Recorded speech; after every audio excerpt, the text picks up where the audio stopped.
Hi everyone, welcome back to Mindshift Special Ed channel, your dedicated resource for everything related to special education.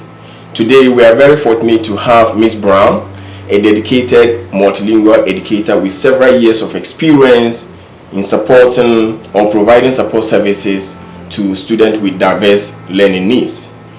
Miss Brown specializes in multilingual area where she provides support services to students with language acquisition difficulties. And in today's episode, we will explore Miss Brown's experiences in providing support services to multilingual learners with disabilities. Miss Brown, you're welcome to my Special Ed Studio. Thank you for having me. All right, you're welcome. So if you don't mind, can you tell us a little bit about yourself and your journey as a multilingual educator? Okay. I'm a native Charlottean. I started my teaching career in Charlotte, North Carolina. Okay. I taught in the classroom for 24 years. 24 years? Before I went into the multilingual field. I became a multilingual specialist after 24 years of teaching in the classroom. Wow. So, your 24 years of teaching the classroom, which area were you providing? I was early childhood education, okay. So I taught grades kindergarten through third grade. Okay. And as I work with students in the schools as a classroom teacher, I realized that we were receiving a lot of students who were multilingual. Oh. And I noticed the attitudes of other teachers. They seemed to be cautious okay. to have those students in their classrooms. Okay. So I became very passionate and decided to go get a master's in teaching English as a second language. So after 24 years, I transitioned over to teaching multilingual learners, okay. and I've been in that area for now approximately 20 years. That's great. And we are very fortunate to have you, because looking at the years that you have been providing services to multilingual learners, you could see that you are highly experienced in that. Thank you. So we are glad to have you. Thank you very much for sharing with us your journey for becoming a multilingual educator. All right, to start with our discussion, who is a multilingual learner? So a multilingual learner is a student when they enroll in a school in the United States. They complete a form called the Home Language Survey. Oh, okay. The form has 3 to 5 questions that address their language. Okay. Their original languages, home language. Okay. And if they answer anything other than English on that form, if the parents respond with another language, then they're identified as a multilingual learner. Oh. They will be tested, and if they're enrolling in kindergarten, that's their first time taking their test. Okay. Any year that they originally enroll in a U.S. school, they will be taking it's called a screener to find out if they speak English proficiently. Oh, okay. So that's their initial identification. If the student passes the test, they will never be identified as a multilingual learner. If the student does not pass the test, we look at their proficiency level. Okay. There are 4 domains that we're assessing: listening, speaking, reading, and writing. And based on their score, if their scores are not at the state standard, then they will have to receive services. The services can vary from working with the students in a small group, Okay. or having the students in a classroom in middle school and high school. Okay. And the student may also receive consultative services. Those services are working with the student on a as-needed basis. Oh, okay. Wow. We're learning a lot today. Yes. All right. So how can an individual differentiate between a multilingual learner and that of a student with learning disabilities? That is always the challenge, especially when a student is in kindergarten and they're enrolling in school. That a lot of times students are very timid, and it's their first time in being expected to speak English in the classroom. And so sometimes the teachers identifies that child as having problems. Okay. But if they're a multilingual learner, we know it's more of a language problem. Okay. One way you can identify if there are some concerns is if the student does not show growth or progress. Oh, Oh. So if a student, let's say in kindergarten or first grade, they're learning the alphabet along with their peers, Okay. they're learning to read along with their peers, there should be some progress. Even as a multilingual learner, Oh, okay. we see uniform progress. Now their progress may not be as fast as other students, Okay. but if they show no progress, that's a red flag. I see. So, what strategies have you found most effective in supporting or in providing support services to multilingual learners with IEPs? Students with IEPs, things that I've found effective are consistency and direct instruction. Okay. Those students will need you to clarify exactly what your target goals are for learning. Okay. And then you have to provide supports. Those supports could include anchor charts. Okay. Whatever you're teaching, put a chart up so that they can reference that chart with the information they need. Okay. In addition to the anchor charts, they need sentence frames for speaking. Okay. A lot of times they may not have the vocabulary, but they know what they want to say. Okay. They don't know how to get started with responding to a question. Okay. Providing those sentence frames help them.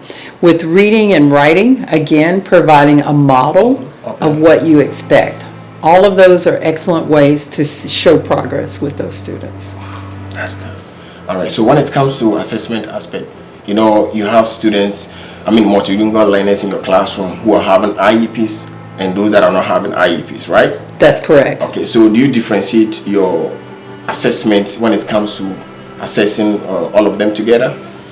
I will take in consideration their IEPs. Okay. So if it says extended time, that student will receive extra time on an assignment. Okay. They will receive more support. The sentence frames, the visuals, Okay.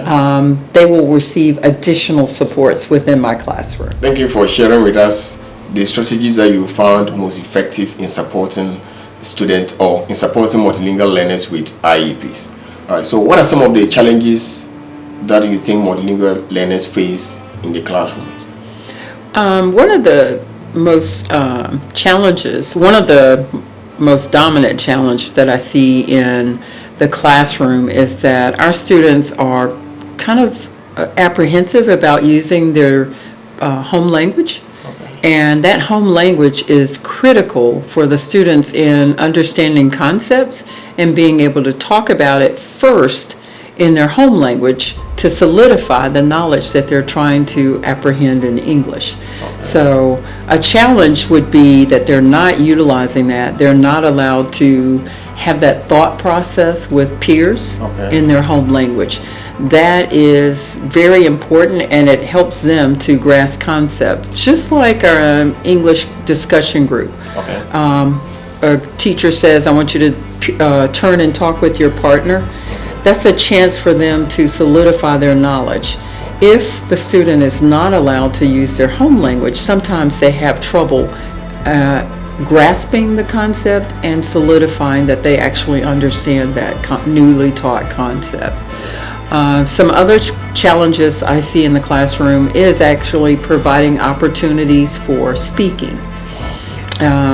Our students now speak less in school as a whole. Not only are our multilingual learners speaking less, but all students in the classroom are not as engaged. So for students to grow their knowledge in a language, they have to utilize that knowledge and practice in various aspects of the classroom, giving speeches, presentations, debates. All of that should be a natural part of the classroom. And for our students to grow, they need that practice within the classroom. Challenges for reading is explicit instruction.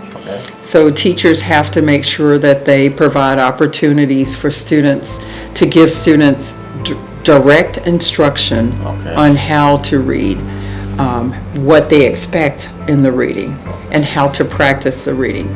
If a student has an IEP, that teacher also needs to pull that student into a small group or work with them individually. Some students are apprehensive about speaking in front of the group, or they don't want to want to be ashamed for what they know or don't know. Okay. And if that teacher can pull them aside individually or in a small group, they get a chance to show their knowledge and to show them strategies that will help the student. So those are some challenges I see. I would love to see our students be given more one-on-one time and small group instruction. I see. Thank you very much for that response. So how can schools ensure that language barrier does not prevent multilingual learners' parents from fully participating in IEP processes? Oh, that is critical. The parents should always be provided with an interpreter. Okay. It should not be a family member. It should not be a child or an older sibling Okay. that comes in to be a part of that process. Mainly because there are educational terms discussed during that IEP process. Okay. And that sibling or older relative may not understand the ins and out of that particular educational vocabulary, and they may not interpret it just correctly. Okay. So you want to have a fully certified interpreter presented. And most districts provide that through their multilingual department. Yeah. That service is provided. And we just have to make sure that the teachers are aware of how to contact that interpreter, and also how the parents know how to get in touch with that interpreter. If they have additional questions, if they want to go back and revisit the IEP, parents should also have access to an interpreter to contact the school and reach out to the school. Wow, that's true. That's good. So do you have some recommendation or resources that you recommend to teachers in general that will be beneficial in handling or educating multilingual learners with IEPs? Yes. For teachers, I highly recommend, if you're in South Carolina, utilizing Elevation. Elevation has strategies for all grade levels. In addition to that, it has strategies for each domain. Those strategies are excellent materials and resources for within the classroom. So they're set up for small group or whole group. So it's an excellent resource. Now for the special education teacher, I do have a book that is an excellent resource. This book is IEPs for ELs and other diverse learners. This book is specific for teachers that work with special ed students, and it gives them ideas, strategies, challenges. It talks about how to operate if you directly work with special education students. So those are my two top tips, but of course the internet is available. But above the internet, I definitely recommend Elevation. That's great. Yeah. What are some of the misconceptions that exist about multilingual learners in special education? One of the greatest misconceptions that I've noticed is that teachers assume because they're part of special education, it is reflective of their intelligence. And what they have to understand is you can have highly gifted students who are part of special education. They just need the right strategies to help them and assist them in their learning. So that to me is one of the greatest misconceptions. Another one is that students are stagnant and their learning process will be slow. I think when we unlock the key to the problems that the students are having, we'll notice that that progress will accelerate. So that to me is those are the greatest misconceptions. So do you have ways that you can address those misconceptions? Ways to address that? Yeah. Well, things that I do is, again, direct instruction, show the students the strategies, and then you can see their grades. The students' grades reflect that progress. Had a student, her language ability was low, and it was mainly because she was shy. She also has an IEP, and it was more personality. Her intelligence was there. It was personality that was causing what people assumed was a delay. Since then, she's gained confidence. She's been given opportunities to practice her speaking, her reading, her listening, and her writing skills. She's on consultative services, and she's also in the process of exiting not only multilingual learner services, but her next year she will exit as a special education student. Wow. So we don't want to overlook students or assume that it's intellect. Okay. It's not an intellectual thing. Okay. So if an individual wants to access this book, where can we get it? Where can you get the book? Yep. Probably Amazon would be a good place. Our department ordered it for us, but I'm sure if you will look at Amazon, go to amazon.com, Okay. and the book will be available. Okay. Yes. Okay. And if you have any questions, contact Mr. D. All right. Okay. Thank you very much for coming for us to have this discussion. But before we end this discussion, do you have any question for me?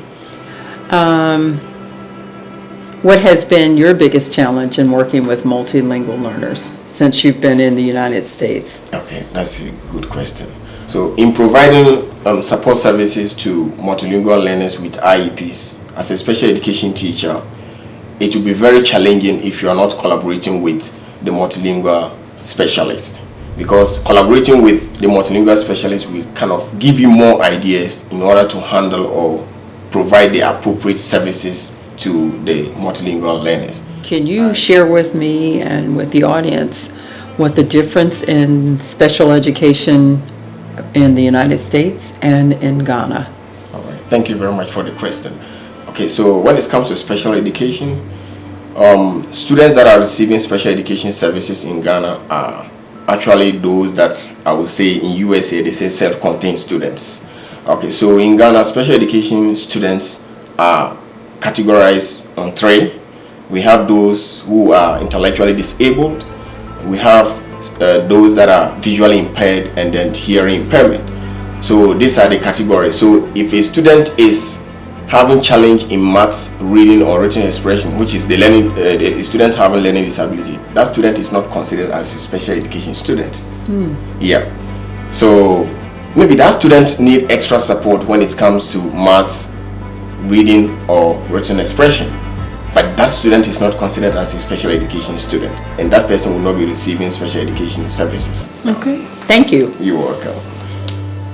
Thank you very much. Please subscribe to Mindshift Special Ed channel to enjoy content like this. Until next time, stay connected and stay inclusive. Thank you.